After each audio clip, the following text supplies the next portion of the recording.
Assalamualaikum warahmatullahi wabarakatuh.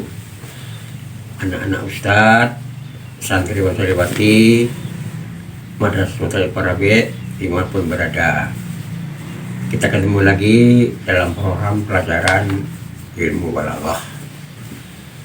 Patut kita ingatkan juga, beberapa yang lalu kita sudah mengadakan evaluasi mix semesteran untuk menduga, mengukur sampai di mana kemampuan menyerap beberapa bulan belajar tentang balaghah. Pada yang lalu kita sudah selesai membicarakan perkara tasbih. Ya, tasbih dilihat dari segi terfani, dari segi wajah, dari segi adat sudah selesai sampai kepada aurat tasbih. Kita masuk bab berikutnya. Ini agak pelik nih. Kenapa pelik? Kalau tasbih tidak mapan dalam hati kita, maka untuk jenjang berikutnya susah memahami. Tapi insyaallah, alhamdulillah, itu sudah kita serap tasbih. Pelajarannya namanya al-majaz. Al-majaz. Kalau pernah dulu dalam bahasa Indonesia, majaz ini berbeda dengan bahasa Indonesia. Ini bahasa Arab ya. Pendekatannya bahasa Arab, bukan majaz yang kita pelajari bahasa Indonesia. Yang cara pemahaman berbeda, pemahamannya berbeda. Pendekatan siangnya malamnya. Majaz itu bahasa Arab, dipakai bahasa Indonesia. Tapi penggunaan majaz bahasa Indonesia itu berbeda dengan bahasa Arab. Majaz itu dari kata-kata jaza ya juzu. Maksud bahasa lughat itu artinya berpindah satu tempat dengan tempat lain, berpindah satu titik ke titik lain, namanya jaza ya juzu. Dalam bahasa balaghah begitu. Makna satu lafaz yang asal itu namanya hakikat. Lalu lafaz itu bermakna lain. Makna lain itu namanya majaz. Jadi setiap lafaz itu punya makna. Makna yang sebenarnya warna wadah dan mana yang tidak sebenarnya, yang menyimpang itu namanya majaz. Saya contoh begini. Kalau kita sebut lafaz singa, singa paham kan? Paham. Apa yang cepat kamu pahami? Yang lekat dalam benak kita. Singa itu binatang buas. Kalau singa asal mana binatang buas, itu mana hakikat itu? Hidup di daratan Afrika. Ya. Singa tersebut dalam legenda binatang yang paling buas di dunia ini. Kalau itu yang dimaksud, maka asad mana hakikat. Tapi satu saat asad itu gunakan bukan makna yang sebenarnya, makna yang lain, menyimpang. Orang berani katakan asad, itu majaz. Penggunaan asad untuk orang berani itu majaz, karena sudah tidak lagi memakna asad. Asalnya begini ya, contoh begini, saya bikin contoh. Ra'aitu rajulan sajaan kalasadi alal mimbar. Ada tidak tasbihnya? Ada tidak tasbihnya sana? Ada. Rajulan kalasadi sajaan alal mimbar. Rajulan itu musabbah. Ya, roh itu tidak masuk. Roh itu kan pelengkap untuk memiliki jumlah. Rajulan itu musabbah, asadi musabbah bih, kaf adat, sajaan wadah sabah. Ada kan? Ada. Itu masih tasbih itu. Saya jadikan majaz. Nah, caranya begini. Untuk majaz buangkan musabah. Ya. Lalu buangkan adat, buangkan wajah. Apa yang tinggal? Musabah bis. Apa itu lebihnya? Asadi. Lalu kita jadikan majas. Ro'a itu asadan ala mimbar. Saya lihat singa di atas mimbar. Yakin enggak kamu itu ada singa di atas mimbar? Tentu enggak. Tentu enggak ya. Singa masa di atas mimbar? Ketika menggunakan mas asad, padahal sebenarnya orang kan, itu majas itu. Majas ada punya ketentuan. Yang pertama ada namanya karinah. Karinah itu apa gunanya? Untuk menolak bahwa lafaz itu manasal. Ada karinah apa kan? Mimbar. Tidak mungkin singa bersama di mimbar. Tentu orang yang maksudnya. Orang yang berani posisinya di atas mimbar. Dengan maksud itu orang akan lebih hebat mendengarnya, lebih tergugah untuk mengatakan, oh iya berani seperti singa. Kembalikan pada asal dari tasbih. Kalau berasal tasbih, prosesnya tasbih, madasnya istiarah. Apa namanya? Istiarah, karena meminjam lafaz rajulan kepada asad. Prosesnya di tasbih. Jadi setiap majas yang asalnya dari tasbih namanya majas isti'arah. Isti'arah ya. Sudah itu ada punya rukun. Ada punya rukun ya. Yang pertama rukunnya musta'arlah. Musta'arlah itu namanya musabah yang sudah dibuangkan. Rajulan tadi dari bangkan musa'arlah itu. Walaupun sudah dibuangkan tapi masih ingat dalam ingatan kita, tidak kita buangkan dalam ingatan. Yang kedua adalah musta'ar min, musabah bih, yang masih ada kelihatan itu musta'ar min. Musta'ar min ya, musta'arlah dan musta'ar min. Musta'arlah asalnya musabah, musta'ar min atau musabah bih. Yang ketiga adalah musta'ar. Musta'ar itu maksudnya lafaz yang sudah menjadi majas. Menjadi majas. Singa tadi, rajulan. Ya. Nah, setelah itu ada namanya alaqah. Alaqah. Alaqah itu bahasa paling cepatnya adalah ada kesetaraan. Ada keseimbangan. Rajulan dengan asadan itu berani ya. Ada sama itu kesamaan, ada titik singgung lah. Titik singgungnya ada. Berani dengan singa itu orang berani dengan singa itu ada kesinggungannya, ada kesamaannya. Namanya itu namanya musta'ar. Alaqah ya, alaqah. Kalau alaqahnya itu berasal dari musabahah, melahirkan majas isti'arah. Kalau alaqahnya dari, saya ulang kembali ya, alaqahnya dari tasbih atau musabahah, melahirkan majas isti'arah. Sudah itu, majas itu ada punya karinah untuk menghalangi manasal. Tadi lafaz asad alal mimbar. Asad alal mimbar. Alal mimbar di atas mimbar. Berarti kita tidak menerima bahwa asad itu di atas mimbar. Berarti ini orang nih. Orang yang biasanya di atas mimbar itu orang berani, orang bangga, orang pandai bicara. Tapi kalau saya katakan ra'aitu asada fil ghabah. Itu iya itu, saya lihat singa dalam rimba, betul itu. Atau fi busnil hayanat, betul itu. Hakikat itu.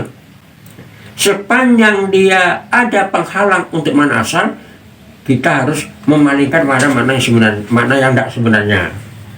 Nah, seperti tadi kalau singa di atas mimbar, itu berarti bukan singa binatang, tapi orang yang berani. Nah, itu yang pertama. Majasnya adalah isti'arah. Apa dasarnya?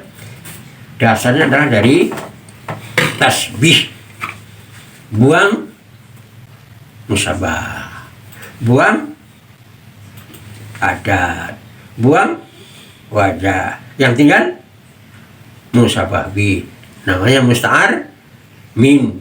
Setelah duduk dalam sebuah lafaz, sebuah jumlah, namanya musta'ar lagi. Artinya musta'ar min itu akan menjadi musta'ar, musta'ar min akan menjadi musta'ar. Lalu dia mesti punya karena. Apa karenanya? Alal mimbar, untuk menghalangi makna yang sebenarnya. Yang menjadi majas itu lafaz yang tunggal, asad, ya, lafaz yang tunggal, namanya mufrad, ya, mufrad. Jadi kalau kita rangkaikan majas isti'arah mufrad, atau saya balikan, majas mufrad isti'arah. Kenapa mufrad? Karena yang masih itu ada kata-kata tunggal, qaulun mufrad. Nah, isti'arah. Nah ya, kalau yang dibaca itu sebuah jumlah, ya namanya isti'arah, tak isti'arah. Kalau yang menjadi baca itu lafaz satu tunggal, mufrad isti'arah. Kalau yang menjadi baca itu suatu jumlah, namanya isti'arah murakabah atau murakab isti'arah murakabah. Mana yang murakab isti'arah murakab? Ini kalau orang yang ragu-ragu dalam bertindak, sekali iya, sekali tidak, sekali iya, sekali tidak, pikirannya berubah-ubah, maka dikatakan orang itu berjalan selangkah, mundur selangkah. Itu jumlah itu. Ra'aituka, ya, tu'akhiru ukhra wa tuqaddimu ukhra. Saya lihat Anda maju mundur. Bukan maju mundur secara fisik, tetapi pendiriannya berubah-ubah. Misalnya kalau sudah tamat kelas 6, tidak punya pikir tetap untuk menyambung atau tidak, sesekali ingin menyambung, semangat, fotokopilah masyarakat. Selesai difotokopikan, tidak jadi, disimpan barang itu. Besok ingat lagi. Akhirnya apa? Orang sudah ujian semesteran yang menyambung, kita baru itu aja ingatannya, antara dan tidak. Maka orang mengatakan, aku lihat engkau maju selangkah, mundur selangkah. Jadi kata-kata kalimat jumlah itu majas, dan sebenarnya itu menggambarkan bahwa dia tidak mempunyai pendirian yang tetap. Dikatakan maju selangkah, mundur selangkah. Itu namanya murakab bil isti'arah. Tapi kalau yang menjadi majas itu hanya sepatah kata, asad, mufrad isti'arah. Tapi kalau berbentuk jumlah, berbentuk kalam, murakab bil isti'arah. Saya kembali kepada pokok. Majas isti'arah alakannya dari musabahah, tasbih. Lalu terbagi dua pula. Ada mufrad isti'arah, ada murakab isti'arah. Yang mufrad adalah sepotong kata. Yang murakab jumlah yang majas. Tidak bisa pisah. Contoh begini, yang lain. Orang yang membeli beras di pasar, bertawar-tawar kepada penjual, berasnya bagus, harganya juga mahal, dibelilah 1 kilo atau 2 kilo. Kata si penjual, beras nomor 1 mutunya bagus, dijual, ditimbang, dibayar, masuk dalam kantong, dibawa pulang. Tahu-tahu tiba di rumah, berasnya bercampur beras merah dengan beras putih. Sudah itu musibah. Musibah itu berasnya kurang, ya, berasnya merah dan bercampur dengan yang putih. Itu satu musibah. Musibah yang kedua, ditimbang lagi, rupanya berasnya kurang dari 2 kilo, cuma 7 on, 2 musibah. Musibah pertama berasnya mutunya jelek. Yang kedua musibahnya timbangannya kurang. Makanya berteriaklah, ahsifan wa su'akailah. Ahsifan wa su'akailah. Alangkah marahnya saya, sudahlah berasnya jelek, timbangannya kurang. Didengar orang bahasa itu. Didengar orang, dia apa orang. Orang yang mendapat musibah dalam satu musibah 2 kali, 2 bentuk musibahnya. Dalam satu ketika, 1 kali peristiwa 2 musibah. Apa musibahnya? Yang pertama berasnya jelek, yang kedua berasnya kurang timbangannya. Bahasanya didengar orang, ahsifan su'akailah, keluhannya itu didengar orang. Lalu tiba pula yang lain yang sama punya itu. Misalnya orang yang jatuh di jenjang. Musibah pertama jatuh. Yang kedua jenjang menimpa dirinya. Dikatakan ahsifan su'akailah. Jadi setiap orang yang mendapat musibah 1 kali peristiwa, dua macam bentuk musibahnya, dikatakan ahsifan wa su'akailah. Padahal bukan itu, tapi disamakan dengan itu. Sama-sama apa? Sama-sama 2 musibah diterima orang 1 kali ketika.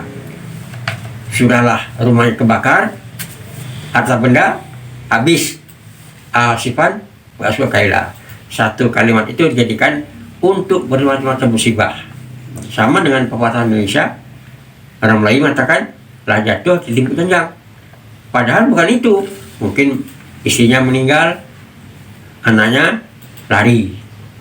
Istrinya lari, anaknya mati. Kan 2 kali musibah tuh. Ahsifan wa su'akailah. Pepatah namanya bahasa kitanya tuh. Pepatah ya. Macamnya merokap istiarah, menyamakan satu peristiwa dengan peristiwa lainnya yang sama kasusnya, yang sama nasibnya. Kalau begini seterusnya lah. Majas istiarah dasarnya adalah tasbih. Tasbih nanti baca dalam kitab ya, baca dalam kitab. Perkara majas. Yang majas itu adalah pemindahan lafaz hakikat kepada mana yang tidak hakikat. Lafzun mustamalun fi ghairima wudi'ala. Lafaz yang digunakan untuk tidak menasal. Kalau menasal tidak masalah, tidak perlu dikaji orang, jelas itu. Tapi maknanya menyimpang dari menasal, maka menyimpang itu dinamakan majaz. Ada karenah, ada alakah. Yang karenah itu apa? Sesuatu hal yang menghalangi untuk tujuan manasal. Itu kena tuh. Yang alakah itu apa? Hubungan makna asal dengan mana yang tidak asal. Ada keterkaitan. Kalau asal sama berani, tidak. Kalau orang jatuh timbangan sama-sama 2 kali dapat musibah dalam 1 ketika. Musibahnya 2, 1 ketika. Sudahlah jatuh timbangan itu 2 musibah. Sudahlah berasnya kosong, kurang, timbangannya jelek pula lagi mutunya. Itu 2 musibah 1 ketika. Maka ya seperti itu dikatakan majas murakab bil isyarah. Banyak contohnya lain dalam bahasa Arab. Nah, contohnya ini. Contoh yang lain ya. Orang sering menghadapi, katakanlah siswa bersalah dipanggil kepala sekolah, takut gitu, takut. Padahal kepala sekolah itu tidak akan memukul, cuma takut. Maka kata orang, tajul auratu la takulu bisadaiha. Selapar-laparnya singa tidak akan makan, ya bukan, selapar-laparnya anak bayi ketika menusuk tidak akan menggigit susu induknya. Artinya segarang-garang kepala sekolah ketika menghadapi anak besar tidak akan dipukul, paling-paling dikasih nasihat. Tapi anak-anak kan takut menghadapi kepala sekolah itu, maka dibujuk seperti itu. Selapar-laparnya anak bayi ketika menyusu tidak akan menggigit susu induknya. Itu juga namanya majas. Ya, orang yang takut menghadapi kepala sekolah karena takut dipukul disamakan dengan anak kecil menyusup ke induknya yang tidak akan menggigit susu induknya. Artinya makan susu induk. Yang makan kan cuma airnya saja oleh anak bayi. Nah, itu satu contoh dari majas murakab bil isyarah. Jadi kesimpulannya hari ini apa? Apa yang majas? Lafzun musta'malun fi ghairi mawdi'illah. Lafaz yang digunakan orang tidak menurut man asal. Ini alaqatin karena ada alaqah, maqarinatin ada karena yang menghalangi dari mana asal. Jadi lihat dalam buku jelas itu, jelas ada itu. Tapi yang pentingan itu, yang jadi masalah adalah bahwa lafaz yang menyimpang man asal majas. Ya, kalau dari tasbih asalnya itu namanya istiarah. Ya sama dulu ya, baca kitabnya dengan baik-baik, ulang-ulang bahwa tasbih itu bisa menjadi majas. Bagaimana caranya? Buang musabah, buang adat, buang wajah. Apa yang tinggal? Musababi. Musababi itulah yang majas. Jadi musta'arbin ya, musta'arbin atau musta'ar. Ya, lihat dalam kitab dan simpulkan sendiri. Mudah-mudahan udah mengerti. Memang ya kalau tidak pakai media menulis di papan itu memang agak susah ya memahami, tapi baca aja bisa. Buang musabah, buang adat, buang wajah, tinggal musababi, kasih fi'il fa'il belakangnya ya untuk melengkapi jumlah ya. Jadi setelah yang majas makanya yang musta'ar. Ada karena, ada alaqah. Ada karena, ada alaqah. Alaqah itu apa? Hubungan mana asal dengan mana yang tidak asal atau mana majas.